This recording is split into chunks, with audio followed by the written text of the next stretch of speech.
በሚደርስብን ነገር ላይ መንፈስ ቅዱስ ሊያጽናና ሁሉ ጊዜ አለ መጽናናትን መፍቀድ ግን የባለቤቱ ድርሻ ነው ላለውና እኔ መጽናናትን እምቢ አልኩኝ በዚህ ጌታ ብዙ ነገር ይለኛል በቃ ማለት ኖ እንደዚህ አይደለም ይሄ ፍትህ አይደለም ለኔ ትክክለኛ ፍትህ አይደለም ለኔ ነበር ምለውና ያው በዘመናት መካከል እግዚአብሔርን ተከራክሮ ያሸነፈው የለም እና አሁን ላይ ሳየው የምር እግዚአብሔር ሊያጽናናኝ መጥቶ ለመጽናናት አለመቻሌ ነው ያን ሁሉ ጊዜ ያን ሁሉ ሲዝን ኢቭን እግዚአብሔር ሌላ ትዳር እንደሚሰጠኝ ሌላ ህይወት እንደሚሰጠኝ ሁሉ ሲናገረኝ እንዴ ተቀልዳላችሁ እንዴ ግን አይነት ነገር ነው ምለውና ለምንድን ነው የራሴን ወስዶ ሌላ የሚሰጠኝ ምን አስፈልገ ያው ሰው የሚልህ ነገር ብዙ አለ እግዚአብሔር አዋቂ ነው ከዚህ ብዙ ነገር ነው የሚለው እኔ በዛ ሰዓት እሱ አይገባኝ በቃ እሱ እኔ ጋር መኖር አለበት ነው ምለውና ከሁለት አመት ከምናም በኋላ በቃ ጌታ በኃይል ተናገረኝ እኔ ባንቺ ምሰራው ስራ አለ እንደገና ታጠቂ እንደገና ተነሺ አንቺ በጣም ለትውልድ ታስፈልጊያለሽ የሚል ነገር እንደገና ማጽናናቴን ተቀበይሽ በይ ብሎ ጌታ ተናገረኝ አጋጣሚ በሚመስል መልኩ ወደ ዘጻት ቸርች ሄድኩኝ እና ትዝ ይለኛል የሚዘመረው በሰዓቱ ዘጻት ኳየር የሚዘምሩት መዝሙር እግዚአብሔር ተረት አይደለም የሚል መዝሙር አላቸው እና ውስጤ የነበረውን የዛን ጊዜ የነበረውን የልጅነት ጌታን የማገልገል ነገር እዛው ቁጭ ብዬ ፍንቅል አርጎት ሲያወጣው በጣም በብዙ እንባ ነበር መዝሙሩን አላቀው እንትን ላይ ነው ስክሪን ላይ ነው ማየው ግን እግዚአብሔር ተረት አይደለም እንዳለፈ ዘመን የሚወሳ አይደለም እሱ እግዚአብሔር ነው እሱ ሕያው ነው እየተባለ ይመለክ ነበርና በማላቀው እንባ ታጥቤ መዝሙሩን የኔ መልእክት እስኪሆን ድረስ ስሰማው አስታውሳለሁኝና ከዛ በኋላ በቃ እዚሁ ልቀር ከዚህ በኋላ በቸርችም አለመያዝም ፌር አይደለም የሚል ውሳኔ ወሰንኩኝ እኔ ላፍቶ ስለነበርኩኝ እዛ ተያዝኩኝ እዛ ሲያዝ ሴል ግሩፕ አለ ያው በሴል ግሩፕ ትያዛለ በጣም ጥሩ አይነት ምነው የምርም ደግሞ በጣም ቴንኪው በዚህም አጋጣሚ ቴንኪው ምላቸውም ሰዎች ስላሉ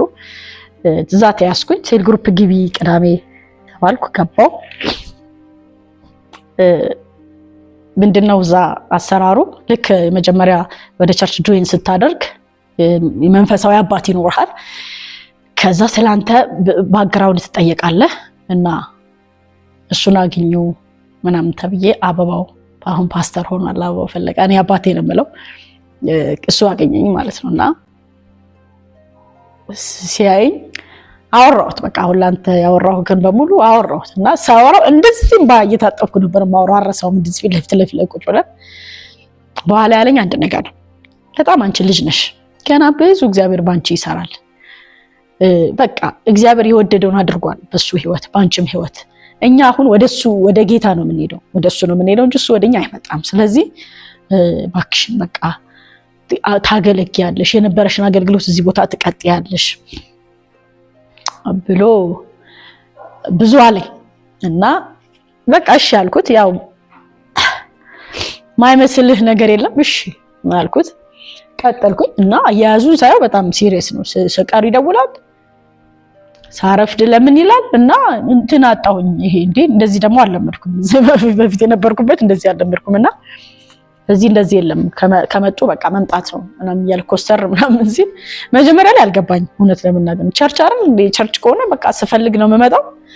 ስፈልግ ደግሞ ሲመቸኝ ነው የምመጣው አይ አይደለም እንደዚህ እየቆየው እየገባኝ መጣ እግዚአብሔር የህይወቴን አላማ ዛቦታ ላይ ያስተካከለው በጣም ብዙ ዋጋ ከፍሎ አይ ቲንክ 5 አመት ከዛ በኋላ ወደ መቀሌ አጥቢያ ፓስተር ሆኖ ስለሄደ ከዛ በፊት ባሉት 5 አመታት ውስጥ ህይወቴ በሱ ተሰራ እንደገና ምኖርበት አላማ ገባኝ እንደገና ለምን እንደምኖር ገባኝ እንደገና እግዚአብሔር ለካ እኔም ጋር ያልተቋረጠ ነገር አለው እኔም ጋር ተስፋ አለው ለካ እግዚአብሔር እንደገና እኔንም ሊያስቀጥልኝ ይችላል የሚለው ነገር በጣም ገባኝ በዛ ሁሉ መሃል ግን በጣም አስቸግረው ማለት ሐዘኑ ሲመጣብኝ ድርግም አርጌ ጥቁር ለብስና ቸርች ሄዳለሁ ማለት ነውና ከዛ ሁሉ እዚህ መካከል አንዳንዴ ለይቶኝ ነይ ይልና ወደ ጓሮ ያወጣኝና ተሙ ዛሬ ምን ሆንሽ ምናምን የሚለኝ ምንም አልለውም። በቃ አልቀሽ እሱም ለቅሶዬን አስጨርሶኝ ተይ ቤቲ እግዚአብሔር እኮ አዋቂ ነው እና ማለት በእግዚአብሔር ስራ ላይ ለምን ማለት አትሺ በቃ ይወደድ አንቺንም ነገ ቢወስድ በቃ እሱ የፈለገው ነው የሚያደርገው አለኝ። ጌታ እየረዳኝ መጣ። እግዚአብሔር ሐዘን ከውስጤ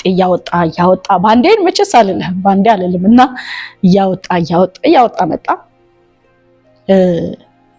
ከዛ ጸሎት አገልግሎት ውስጥ እዛ ጆይን አደረኩኝ። ከጊዜ በኋላ ጆይን አደረኩኝ። በደንብ በቃ ወርሽ አምልኮ ምን ማለት እንደሆነ እግዚአብሔርን ምን ማምለክ ምን ማለት እንደሆነ ለምን መኖር እንዳለብኝ